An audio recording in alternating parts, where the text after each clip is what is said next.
ఈరోజు కాంగ్రెస్ ప్రభుత్వం ఏ బీఆర్ఎస్లో ఏ అన్యాయం అయితే జరిగిందో అది జరగొద్దనే విద్యార్థులంతా కలిసి ఈరోజు కాంగ్రెస్ ప్రభుత్వాన్ని ఎన్నుకొని వీళ్ళు ఏదో మాకు మేలు చేస్తారనుకుంటే వాళ్ళు చేసిన కార్యక్రమాలే ఇలా కాంగ్రెస్ పార్టీ కూడా చేయడం జరుగుతుంది.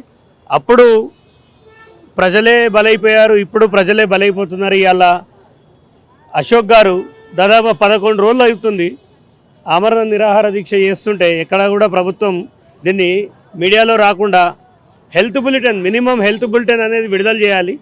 ఒక అబద్ధపు హెల్త్ బులెటిన్ అంతా బాగానే ఉందని మాట్లాడుతున్నారు. ఇప్పుడు నేను లోపల పోయి చూస్తే వారి పరిస్థితి చాలా దయనీయంగా ఉంది, విషమంగా ఉంది, బాగలేదు అసలు. ఇమీడియట్గా ప్రభుత్వం ఆయనతోటి మాట్లాడి వారితోటి ఇది విరమింపజేయాలి, లేకపోతే వారి ప్రాణాలకు ఏం జరిగినా రేవంత్ రెడ్డి ప్రభుత్వాన్ని బాధ్యత. ఆయన ఇక్కడ హాస్పిటల్లో కూడా వసతులు ఏం బాగాలేవు, మేము చూసినాము. ఏదో చాలా దారుణంగా ఒక మినిమం ఆయన ఎందుకు ఆమరణ నిరాహార దీక్ష చేస్తుండనే ఒక రెస్పెక్ట్ లేకుండా చాలా హీనంగా బిహేవ్ చేస్తున్నారు ఇక్కడ ల్యాబ్ వాళ్ళు కానీ మిగతా వాళ్ళు కానీ. ఇలా ఉంటే రేపు విద్యార్థులు ఎవరైతే ఇవాళ ఉద్యోగాల కోసం బలిదానాలు చేస్తున్నారో వాళ్ళందరూ మళ్ళీ ఈ కాంగ్రెస్ ప్రభుత్వానికి గుణపాఠం చెప్తారు. ఇది జరగకముందే ఇంకా 3 సంవత్సరాలు ఉంది.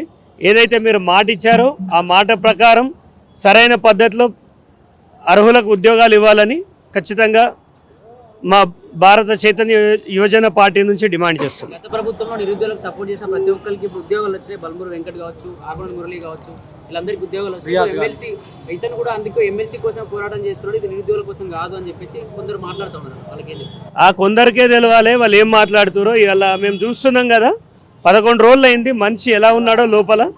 ఇప్పుడు ఇట్లాంటి అంటే ఉద్యమాలను అణచివేసే క్రమంలో మనం గతంలో కూడా చూసినాం ఇలాంటివి.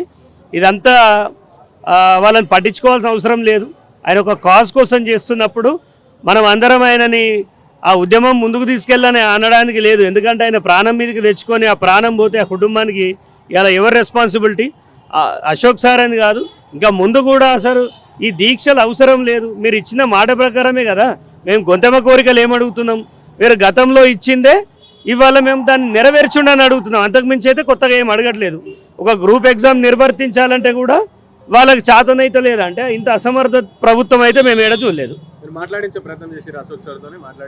వారికి చెప్పాను, ఇవాళ మీరు విరమించండి, ఏదైనా ఉంటే కలిసికట్టుగా తిని కొట్లాడాలి, పోరాడదాం, మనము నిలబడి పోరాడాలి, కలబడి పోరాడాలి. కానీ ఇట్లా ఇప్పటికే తెలంగాణ కోసం చాలామంది ఆత్మహత్యలు చేసుకొని చాలా విధాలుగా చనిపోయినారు.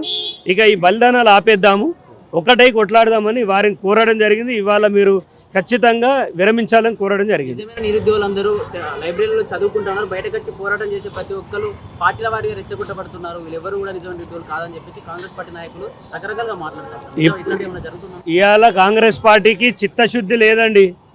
కాంగ్రెస్ పార్టీకి చిత్తశుద్ధి లేదు. ఇంత జరుగుతుంటే ఎక్కడ పోయినాడు? ఒక మినిస్టర్ లేడా? హైదరాబాద్కి సంబంధించిన మినిస్టర్ ఏడి?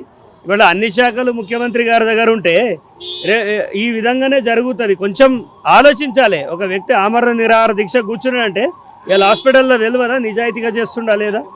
ఇది కావాలంటే వ్యవస్థ మీదే కదా, వ్యవస్థ మీదే. కాబట్టి ఖచ్చితంగా కాంగ్రెస్ ప్రభుత్వం దీనిపైన మేల్కొని విద్యార్థుల సమస్యల్ని పరిష్కరించాలి.